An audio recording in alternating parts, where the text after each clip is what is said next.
When it comes down to doing the work, we're seasoned professionals and we all rise to the occasion, but in between, I mean, what an amazing, fun job this is. And we spend 50% of the day laughing our asses off, you know, just having a great time. It's just... But just talking about how almost I had to remind myself to kind of just knock it off a bit, like not be so like. I agree with that. Because you don't want to make it too campy or too funny, and you have to be serious about it, but yet going towards the funny side is what makes it so attainable for like, you know, everyone to play. Well, if you have in serious situations, humor is what keeps human beings alive. So that's it's so important. It's not real otherwise. If everybody's just really serious all the time.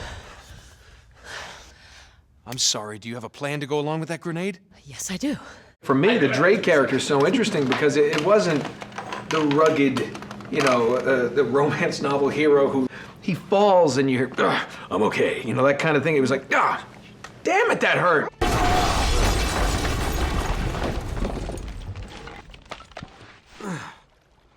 Well, I guess I'm not going that way.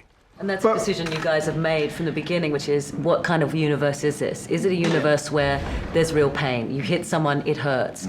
If you don't make that choice and there's no consequences, then the audience isn't going to get invested in the characters because there's no stakes. Nothing's going to happen to them, then who cares? But in terms of the humor, because of our camaraderie, and I mean, I'm the biggest goof here, I know that, but there is Thank you. But I think you're right. I mean, sometimes, especially in the ADR, and if we just layer this thing with quip after quip after quip, it's going to become really old fast. It's like, all right, wise ass, keep moving. It's situational humor. It's between the characters. That's what works the best, as opposed to jokes. And it comes out of the relationship with that the characters have with each other. And it can be something as simple as Richard adding in a "God damn it," you know. Sully, kick her out and shut the door. We're safer in here. Just wait a goddamn minute. Hear her out. Because it's become this signature line that Sullivan does, but that was something that he brought, that he's not necessarily using that to be funny, but the humor came out of the characters that, you know, we embodied, and then it just through the rehearsals and the actual working on the stage together, it just kind of, the humor. It's a huge part of the casting. It became natural, you know what I mean? That everybody that we were hiring. But I'm not used to that. I'm used to the environment where everyone storms off to their trailer and, you know, there's big fights everywhere. And in this environment, I've kind of got two personalities now on a set. I've got the one where I'm working on Uncharted, where I'm actually having fun. And then there's the personality I have to have where everyone's being very serious. Chloe Fraser. On this, it's walking id. You say, you think, you can be relaxed, you can have fun, you can play. Can't do this without you, Drake. The hell are you? Steve, how about Flynn? Flynn always had that little element of sarcastic humor, which I really enjoyed, because he's a likable chap, Flynn. And I remember calling you a tired old sack of shit, and then we started filming. And no, remember that? What was your full character's name? Victor Sullivan. Victor Sullivan, right, so I would go, Victor goddamn Sullivan! So we were doing callbacks to the goddamn thing, too. I hear that laugh in my sleep. Because he's right there. But yeah, no, I enjoy playing the humor. No. I just mean just the very end of it, as you're going to make the move on the end of the line, and he stops you. So one of the things that's different about what we do is we actually have a fully fledged director on this project, which is pretty good. We do? We actually do. It's right there.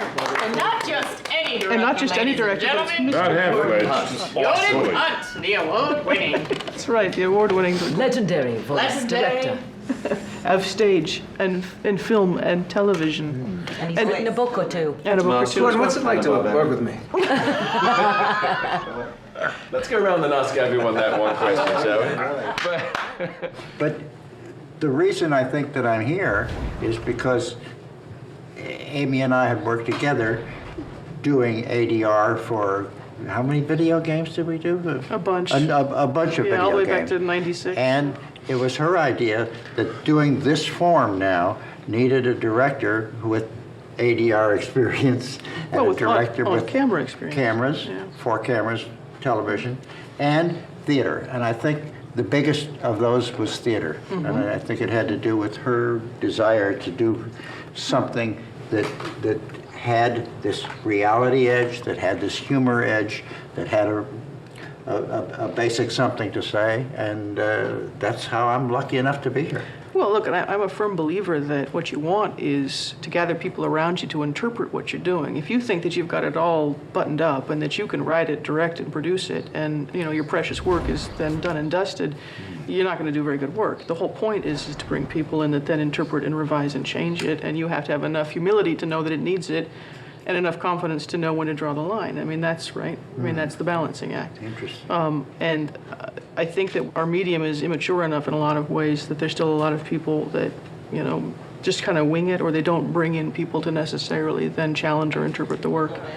And we have enough to pay attention to on set, and we're worrying about how it's going to interact with the game, and whether we're going to get our cameras in, and whether we can deal with certain limitations in our game engine that we can't give the actors the time, nor do we have the experience to give the actors the time that you do.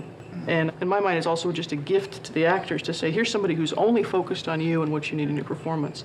I have a question I wanted to ask you about directing this, because we've been in scenes where you're like, okay, you're coming in here, but then, and you're giving us those specifics we need, and Josh, for example, the animation will come and say, no, they can't come in that way because we have, and you have to switch on the fly and go, okay, well, how is that challenge of coming in, having something said, this is what we're going to do, and then someone going, no, that won't work because there's actually a cliff there, and you're like, well, you're okay, and you think on the fly quite a bit.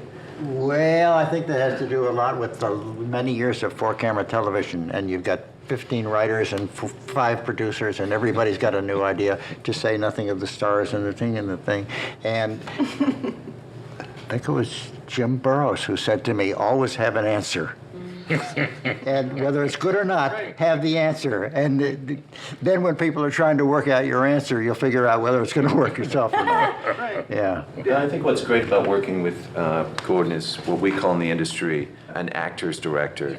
And that you will come on and you give us the basic movements, but you really let everybody find the scene for themselves. You're not controlling everything. You're letting us all find it, and that's what's so wonderful about this whole ensemble process that we're all involved in. Confidence that you're not gonna let us look stupid. Yeah, because you might think that you can slip something by or maybe get. Yeah. And Gordon's eyes in the back of his head will be like, no, no, it's not gonna work. It's not gonna work. Thanks, Gordon. You done? Thank you. Thank you. Thank you, sir. I think one of your hardest jobs is just wrangling us. Maybe me, but literally just we can be having fun and just playing, and at some point he's like, all right, and he's able to rein it in and then get the performance that he wants. Yeah. I've worked with you for 13 years. I've never seen you get angry. I've never seen you lose your temper. I'm having too much fun. I know, and that's the thing. I'm stealing money out there and getting away with it. プレイステーション